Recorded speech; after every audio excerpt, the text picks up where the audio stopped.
बहुत खुशी की बात है कि हमारे बीच मिस्टर तेज डैम fund manager Invesco mutual fund के देहरादून में हैं और हितेन सर करीबन 17 साल से फाइनेंशियल्स और म्यूचुअल फंड इंडस्ट्रीज में हैं। ये एनालिस्ट के अलावा एक बहुत अच्छे रिसर्चर और बहुत अच्छे फंड मैनेजर। ये जो मैनेज करते हैं, अगर आप ये देखें इन्वेस्टको की लार्ज कैप, इसके अलावा financial services, technology fund and focus equity fund को मैनेज करते हैं। जहाँ तक बात यह है कि जो 4 मेजर जो फंड हैं उसमें क्या स्ट्रैटेजी है, किस तरह से फंड जो है हमारे इन्वेस्टर्स को इतनी अच्छी रिटर्न की है पिछले 7 से और 10 सालों में, आइए हम इस बारे में बात करेंगे। तो Hiten sir, thank you very much for coming to Dehradun. Thank you. And especially for our investors, we want for the people who are basically the manufacturer of the fund and schemes. तो उसके बारे में बात करेंगे sir. जैसा आपको पता है कि आजकल जो ट्रेंड चल रहा है, वो ट्रेंड में जो फंड मैनेजर्स हैं वो इंडियन मार्केट को, आपकी जो कंपनी है वह कैसे देखती है इंडियन मार्केट को, और जिस तरह से जो है आजकल नॉइस लेवल बहुत ज़्यादा है ट्रम्प टैरिफ का, तो क्या इम्पैक्ट होगा, इन सब बातों के लिए थोड़ा सा हमारे जो है मार्गदर्शन दे। और नहीं, थैंक यू। मुझे यहाँ आपके साथ एक पॉडकास्ट कर रहे हैं, वेरी थैंकफुल।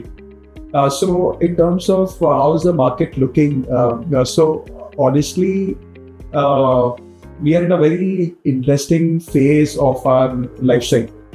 So अगर हम देखें 2010 से 2020 वो एक बहुत डिफिकल्ट टाइम था इंडिया के लिए। We went through a big NPA crisis. हम न्यूज़पेपर्स में क्या पढ़ते थे कि ये कंपनी का बैंकरप्ट हो गई, ये उनके प्रमोटर देश छोड़ के चले गए, ये बैंक के पास इतने NPAs है, NPAs नंबर बढ़ गए। उसके बाद पॉलिटिकल इंस्टेबिलिटी भी थी 2014 के पहले देखे तो, जहाँ पे मिली जुली सरकार थी। तो that was a very difficult period. And उस वक्त हम में इन्फ्लेशन की वरीज थी, फिस्कल डेफिसिट की वरीज थी, हमारी करेंसी डेप्रिशिएट हो रही थी बिग टाइम। और उसके बाद जीएसटी रूल आया, GST taxation. While it was always good from a medium to long term perspective, but in the near term उसने काफी प्रॉब्लम्स क्रिएट की। We had demonetization, we had NBFC crisis जहाँ पे IL&FS default हुआ। So and after that we had COVID. So that last decade has been very tough for India. जी, अगर हम उसको compare करें आज के टाइम से, तो we are in a very very interesting space जहाँ पे we don't talk about NPAs anymore. The balance sheet are clean, corporate balance sheets have got delevered. Fiscal deficit हमको वो चिंता नहीं है. We are in a very strict fiscal discipline government. Constantly fiscal account deficit नीचे लेके जा रही है. Current account deficit situation नहीं है. Crude इतना कम, since we are large importers of crude, the crude world में काफी diversify हो चुका है. उसकी वजह से क्रूड में जो सडन राइज पहले देखते थे अभी वो नहीं हो पा रहा है. We are one of the most stable currency versus other emerging markets. So from that perspective, India is in a very sweet spot. हमारे सब macro indicators are very well placed. रही बात global uncertainty की, so obviously India is not insulated. There is an impact on India. But in the law of relativeness, we are much better placed versus other economies. For example, only 2% of our GDP contributes to US exports.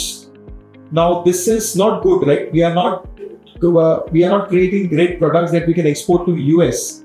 But today, given the tariff uncertainty, this is a blessing in disguise.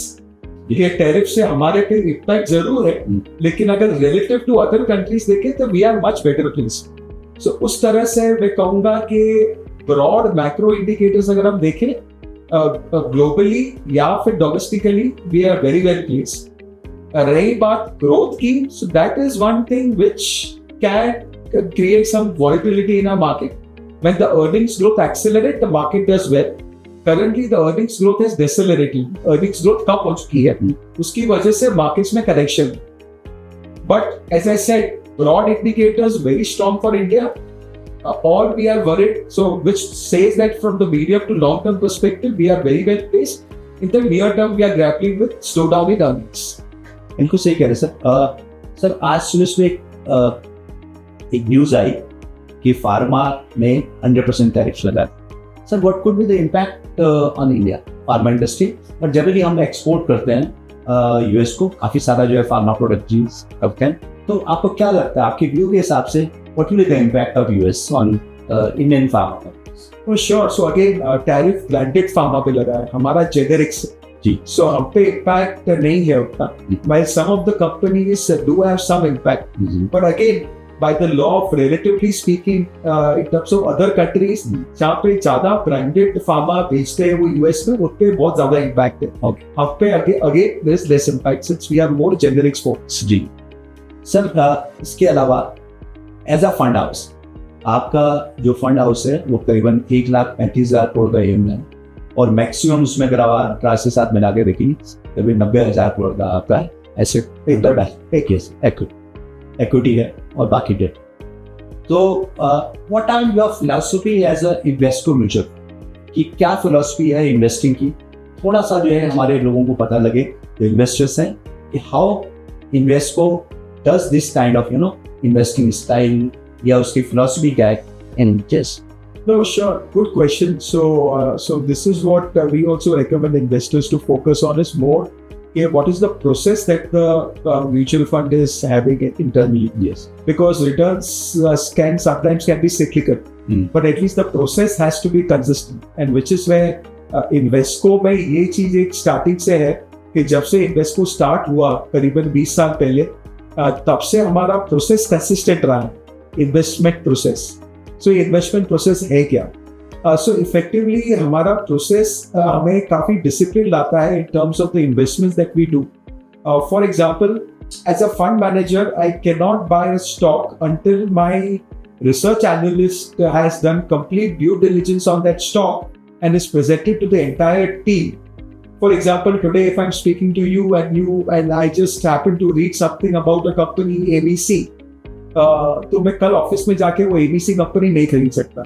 That company I have to tell the respective sector analyst to work on that company. He will spend 10-15 days on that company. He will do his due diligence, both primary and secondary research. Then he will present to the entire team, including all the research analysts and the fund managers. There will be constant debate, discussions, and then we will come to a conclusion whether that stock can be categorized or not categorized.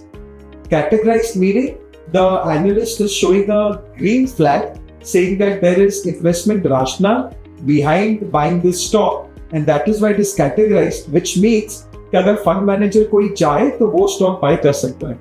अगर उस analyst ने कह दिया कि ये categorise, अगर in fact वो analyst का प्रपोजिशन होगा, but ultimately it will be a team discussion which will help the analyst to arrive at a conclusion where if the stock doesn't get categorized, that means एक fund manager को कितनी भी अच्छी वो company लगे वो bye नहीं कर सकता.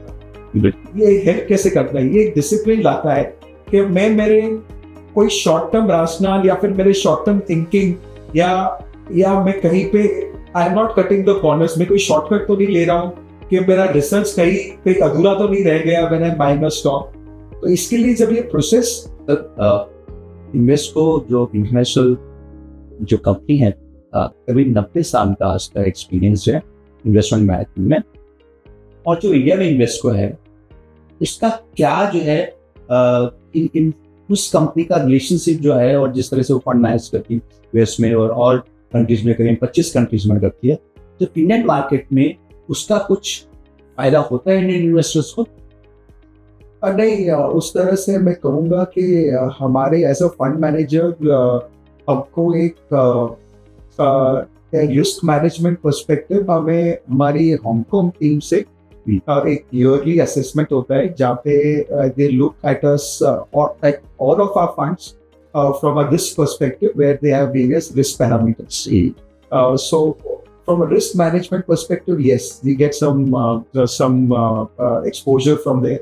But otherwise, in terms of investing, identifying stocks, this is completely the local investment process that we focus on.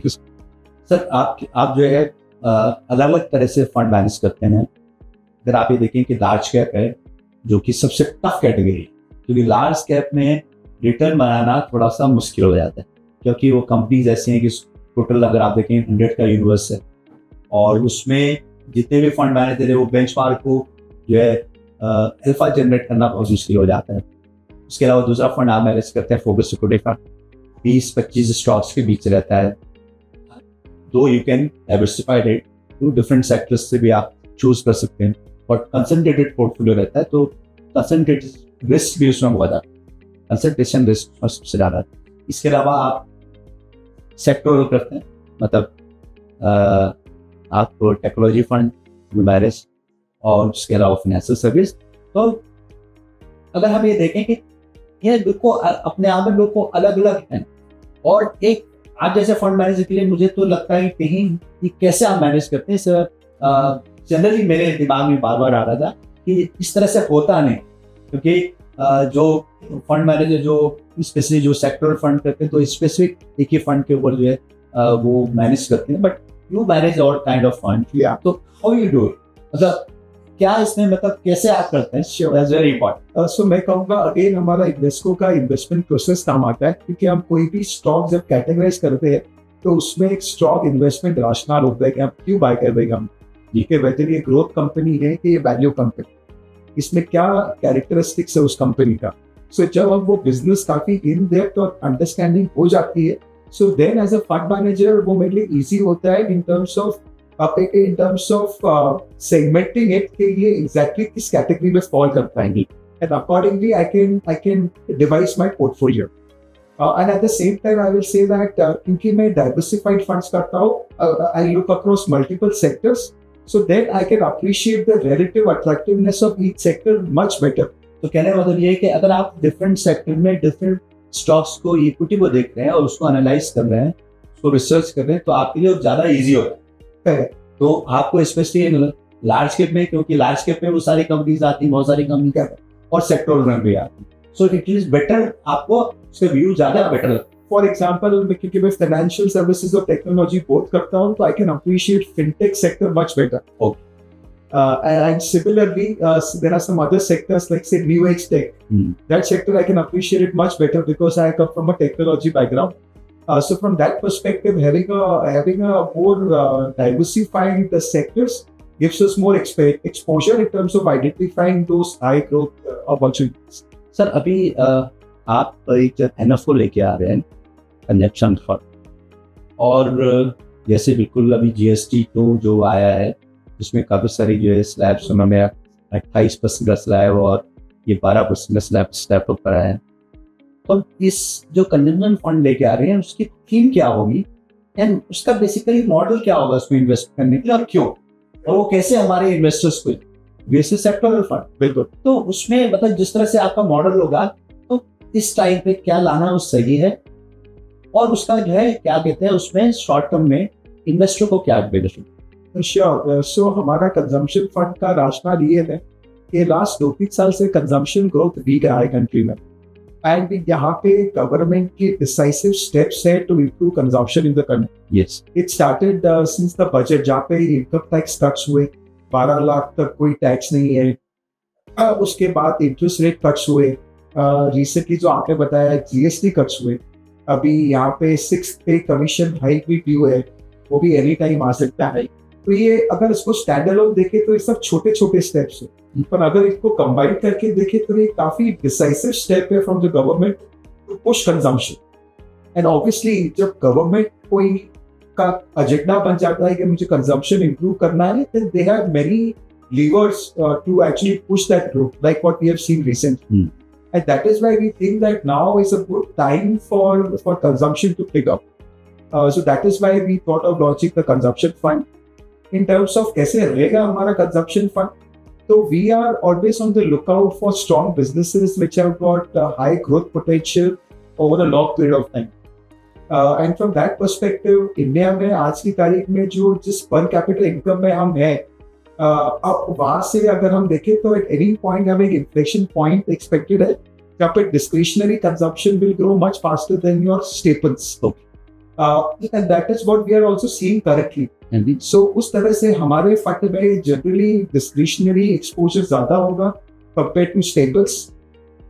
We will also be more cognizant of having companies in mid and small cap space which have the potential to become bigger. As I told you that we are on the lookout for businesses which can grow fast and which can grow, which have got a long runway for growth. तो जो company आज छोटी है वो कल बड़ी हो सके वैसी कंपनीज पे हमारा फोकस रहेगा. और हम कंजप्शन फंड में we will have the pure consumption flavour. तो ऐसी कोई कंपनी नहीं जो इनडायरेक्ट बेनिफिशियरी ऑफ कंजप्शन हो, फॉर एग्जांपल आईटी या फिर कोई से बैंक्स, उस पे हम इन्वेस्ट नहीं करेंगे. यहाँ पे कोर कंजप्शन नेम्स इन्वेस्ट किए जाए. तो आपको लगता है कि आने वाले समय पे ये जो सेक्टर है वो अब बढ़ेगा और इसका बेनिफिट जो है कंपनीज को मिलेगा, एंड इसके अलावा जब आप उस कंपनी में इन्वेस्ट करेंगे तो हमें शॉर्ट टर्म और मीडियम टर्म में एक रिजनेबल रिटर्न्स हमें इस सेक्टर से मिलने की उम्मीद. हाँ जी बिल्कुल. जैसा मैंने आपको बताया कि गवर्नमेंट के डिसाइसिव स्टेप्स है यहाँ पे टू पुश द ग्रोथ.